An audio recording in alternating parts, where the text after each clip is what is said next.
ಸಂಕ್ರಾಂತಿ ಹಬ್ಬ ಅಂದರೆ ಒಂದು ವಿಶೇಷವಾದಂಥ ಸುಗ್ಗಿ ಹಬ್ಬ ಅಂತ ಹೇಳ್ಬೋದು. ಇದನ್ನು ಸುಮಾರು ಭಾಗಗಳಲ್ಲಿ ವಿಧವಾಗಿ ಆಚರಣೆ ಮಾಡ್ತಾರೆ. ಹಾಗೆ ವಿವಿಧವಾದಂಥ ಸಿಹಿ ತಿನಿಸುಗಳನ್ನು ಮಾಡಿ ಇದನ್ನು ಆಚರಣೆ ಮಾಡ್ತಾರೆ. ಹಾಗೆಯೇ ಈ ದಕ್ಷಿಣ ಕರ್ನಾಟಕದಲ್ಲೂ ಕೂಡ ಒಂದು ವಿಶೇಷವಾದಂಥ ಸಿಹಿ ತಿನಿಸನ್ನು ಮಾಡಿ ಈ ಹಬ್ಬವನ್ನು ಆಚರಣೆ ಮಾಡ್ತಾರೆ. ಅದರಲ್ಲಿ ಈ ಪೊಂಗಲ್, ಸಿಹಿ ಪೊಂಗಲ್ ಅನ್ನೋದು ಒಂದು ಸಿಹಿ ತಿನಿಸು. ಅದನ್ನು ಯಾವ ರೀತಿ ಮಾಡೋದಂತ ಇವತ್ತಿನ ದಿನ ನೋಡೋಣ. ಇದಕ್ಕೆ ನೋಡಿ, ಇಲ್ಲಿ ಒಂದು ಅರ್ಧ ಕಪ್ ಆಗೋಷ್ಟು ಅಕ್ಕಿ ತೊಗೊಂಡಿದ್ದೀನಿ. 1/4 ಕಪ್ ಆಗೋಷ್ಟು ಈ ಹೆಸರು ಬೇಳೆ ಏನು ಬರುತ್ತೆ ನೋಡಿ, ಹೆಸರು ಬೇಳೆನ ತೊಗೊಂಡಿದ್ದೀನಿ. ಸೊ ಈ ಕ್ವಾಂಟಿಟಿನಲ್ಲಿ ಈ ಸ್ವೀಟನ್ನು ಮಾಡಲಿಕ್ಕೆ ಈ ಕ್ವಾಂಟಿಟಿನಲ್ಲಿ ತೊಗೋಬೇಕಾಗತ್ತೆ. ಇವಾಗ ನೋಡಿ, ಒಂದು ಕುಕ್ಕರನ್ನು ಬಿಸಿ ಇಟ್ಕೊಂಡು ಕುಕ್ಕರ್ಗೆ ಈ ಹೆಸರು ಬೇಳೆಯನ್ನು ಹಾಕ್ಕೊಂಡು ಚೆನ್ನಾಗಿ ಹುರ್ಕೋಬೇಕು.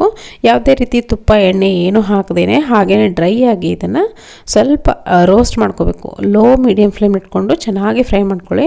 ಹುರಿತಾ ಇದರಿಂದ ಒಂದು ಒಳ್ಳೆ ಘಮ ಬರುತ್ತೆ. ಅಲ್ಲಿವರೆಗೂ ಇದನ್ನು ನೀವು ಹುರ್ಕೊಳ್ಬೇಕು. ಕಲರ್ ಚೇಂಜ್ ಮಾಡಬೇಡಿ, ಜಸ್ಟು ಡ್ರೈ ರೋಸ್ಟ್ ಆಗಬೇಕು. ಇವಾಗ ನೋಡ್ತಿರ್ಬೋದು, ಇದು ಚೆನ್ನಾಗಿ ಹುರಿದಿದೆ. ಇದನ್ನು ಒಂದು ಬೇರೆ ಮಿಕ್ಸಿಂಗ್ ಬೌಲ್ಗೆ ನಾನಿಲ್ಲಿ ಟ್ರಾನ್ಸ್ಫರ್ ಮಾಡ್ಕೊಳ್ತಾ ಇದ್ದೀನಿ. ಸೊ ನೋಡಿ, ಟ್ರಾನ್ಸ್ಫರ್ ಮಾಡ್ಕೊಂಡ್ಮೇಲೆ ಇದಕ್ಕೇ ಅಕ್ಕಿ ಏನಿರುತ್ತೆ ನೋಡಿ ನಾವು ತೊಗೊಂಡಿರೋದು, ಅದನ್ನು ಕೂಡ ಹಾಕ್ಕೊಂಡು ಚೆನ್ನಾಗಿ 2ರಿಂದ 3 ಸಾರಿ ನೀರನ್ನು ಹಾಕ್ಕೊಂಡು ಚೆನ್ನಾಗಿ ಕ್ಲೀನಾಗಿ ವಾಶ್ ಮಾಡ್ಕೊಳ್ಳಿ. ನಾನಿಲ್ಲಿ ನೀರನ್ನು ಹಾಕ್ಕೊಂಡು ಕ್ಲೀನಾಗಿ ಒಂದು 2-3 ಸಾರಿ ಕ್ಲೀನಾಗಿ ವಾಶ್ ಮಾಡಿಕೊಂಡು ಇಟ್ಕೊಂಡಿದ್ದೀನಿ. ಇದನ್ನು ಅದೇ ಕುಕ್ಕರ್ಗೆ ನಾನಿಲ್ಲಿ ಟ್ರಾನ್ಸ್ಫರ್ ಮಾಡ್ಕೊಳ್ತಾ ಇದ್ದೀನಿ. ಹಾಕ್ಕೊಂಡು ನೋಡಿ, 1 ಕಪ್ಪಷ್ಟು ಹಾಲಿಗೆ 3 ಕಪ್ಪಷ್ಟು ನಾನಿಲ್ಲಿ ನೀರನ್ನು ಸೇರಿಸ್ಕೊಂಡಿದ್ದೀನಿ. ಸೊ ಬೇಕಿದ್ರೆ ನೀವು ಎಷ್ಟು ಕ್ವಾಂಟಿಟಿನಲ್ಲಿ ತೊಗೊಳ್ತೀರೋ ಅದರ 4ರಿಂದ 5 ಪಟ್ಟಷ್ಟು ನೀರು ಹಾಲು ಹಾಕ್ಕೋಬೇಕು. ಹಾಲು ಆಪ್ಷನಲ್ಲು. ಬೇಕಿದ್ರೆ ನೀರಲ್ಲಿ ನೀವು ಕುಕ್ಕರ್ನ ಲಿಡ್ ಮುಚ್ಚಿ ಒಂದು 4ರಿಂದ 5 ವಿಷಲ್ನ ಕೂಗಿಸ್ಕೊಂಡಿದ್ದೀನಿ. ಇದನ್ನು ನೋಡಿ, ಓಪನ್ ಮಾಡಿ ಚೆನ್ನಾಗಿ ಈ ಥರ ಮ್ಯಾಶ್ ಥರ ಮಾಡ್ಕೊಳ್ಳಿ.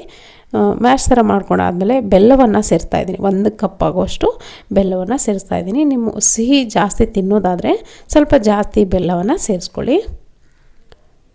ಸೊ ನೋಡಿ, ಬೆಲ್ಲದ ಕಲರ್ ಯಾವ ರೀತಿ ಇರುತ್ತೆ ನೋಡಿ, ಅದು ಅಷ್ಟು ಚೆನ್ನಾಗಿ ಬರುತ್ತೆ. ಚೆನ್ನಾಗಿ ಕಲರ್ಫುಲ್ಲಾಗಿ ಬರುತ್ತೆ ಈ ಪೊಂಗಲ್ಲು.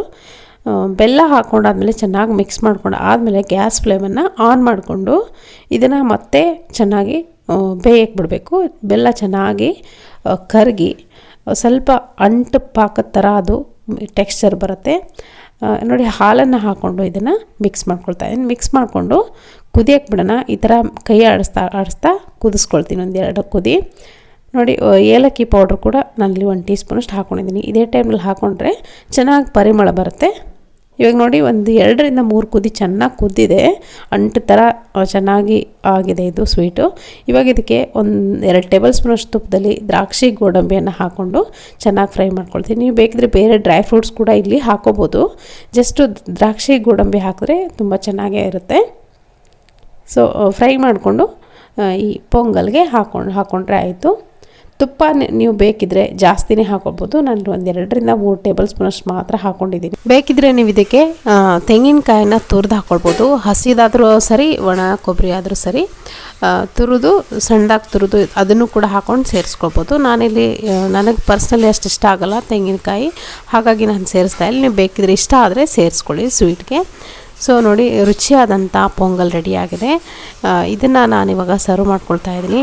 ತುಂಬ ಆಥೆಂಟಿಕ್ ಆಗಿರುವಂಥ ಈ ಸುಗ್ಗಿ ಹಬ್ಬದ ಸಂಕ್ರಾಂತಿ ಸಂದರ್ಭದಲ್ಲಿ ಮಾಡ್ತಕ್ಕಂಥ ಈ ಒಂದು ಸ್ವೀಟು ಖಂಡಿತ ನಿಮಗೆಲ್ರಿಗೂ ಇದು ಇಷ್ಟ ಆಗುತ್ತೆ. ನೀವು ಕೂಡ ನಿಮ್ಮ ಮನೆಯಲ್ಲಿ ಈ ಸಂಕ್ರಾಂತಿ ಹಬ್ಬಕ್ಕೆ ಇದೇ ಥರ ಸಿಂಪಲ್ಲಾಗಿ ಪೊಂಗಲ್ನ ಮಾಡ್ಕೊಳ್ಳಿ. ತುಂಬ ಟೇಸ್ಟಿಯಾಗಿರ್ತಕ್ಕಂಥ ಒಂದು ರೆಸಿಪಿ ಅಂತ ಹೇಳ್ಬೋದು. ಸೊ ಇವತ್ತಿನ ಈ ರೆಸಿಪಿ ನಿಮಗೆ ಇಷ್ಟ ಆಗಿದೆ ಅಂದ್ಕೊಳ್ತೀನಿ. ಇಷ್ಟ ಆದರೆ, ನಿಮಗೆ ಉಪಯುಕ್ತ ಅನಿಸಿದ್ರೆ ಈ ವಿಡಿಯೋಗೆ ಒಂದು ಲೈಕ್ ಮಾಡೋದನ್ನು ಮರಿಬೇಡಿ. ಹಾಗೆಯೇ ಹೇಗೆ ಅನ್ನಿಸ್ತು ನಿಮಗೆ, ನೀವೇನೇನು ಮಾಡ್ತಿದ್ದೀರಾ ಸುಗ್ಗಿ ಹಬ್ಬಕ್ಕೆ ಅಂತ ಕಾಮೆಂಟ್ ಮುಖಾಂತರ ತಿಳಿಸೋದನ್ನು ಮರಿಬೇಡಿ.